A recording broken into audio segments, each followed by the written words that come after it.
Bonjour, je m'appelle Anne Pastor, je suis productrice de documentaires, en particulier d'une série qui s'appelle Voyage en terre indigène sur France Inter, et j'ai conçu il y a un an une plateforme documentaire consacrée à la voix des femmes autochtones qui sont un laboratoire d'idées pour demain. Et dans le cadre de ma dernière série documentaire, il y avait un documentaire consacré à la reconquête identitaire et culturelle des Amérindiens du Québec. Et vous voyez là où je veux en venir, c'est-à-dire qu'effectivement, depuis les révélations, maintenant, il y a un peu plus de 10 ans, des pensionnats, du sort des Amérindiens au Québec, toute une génération d'artistes s'est levée comme un acte de résistance et est entrée par la grande porte dans la littérature québécoise. Et j'aurai le grand honneur et le grand privilège d'animer dans le cadre du festival Rapaillé 2 rencontres. La première au mois d'avril avec Natacha Canapé-Fontaine, qui est une slameuse, une poétesse, une guerrière.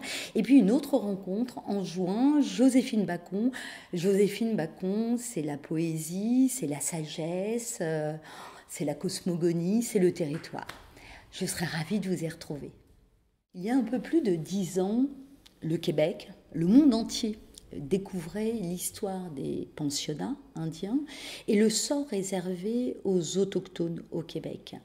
Alors, toute une nouvelle, jeune génération s'est levée et se sert de l'art comme d'une arme de résistance et d'émancipation. C'est le cas de Natacha Canapé-Fontaine. Elle est inoue et dès l'âge de 20 ans, elle s'est engagée sur ce terrain. Et vraiment, elle est à la fois poétesse, slameuse, porte-parole de la nouvelle génération des peuples autochtones. Elle fait partie du mouvement Idle No More. Ça suffit quoi? Cette discrimination.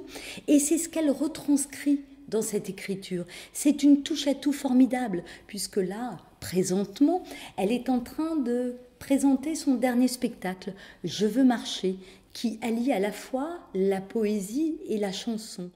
Natacha, c'est une véritable guerrière.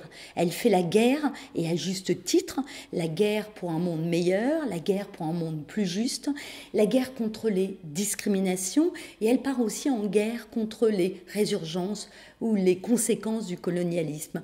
Je vais vous lire un petit extrait qui est aussi le reflet de l'un de ses combats, son combat pour l'écologie et pour cette terre plus belle et plus durable. Déluge.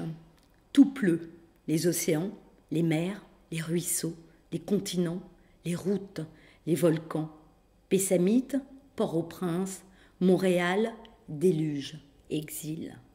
Voilà, des mots abrupts, bien choisis, une nature revêche, j'allais dire, comme elle le décrit, et c'est finalement un cri de guerre, un signal aussi qu'elle lance à nous tous sur cette terre.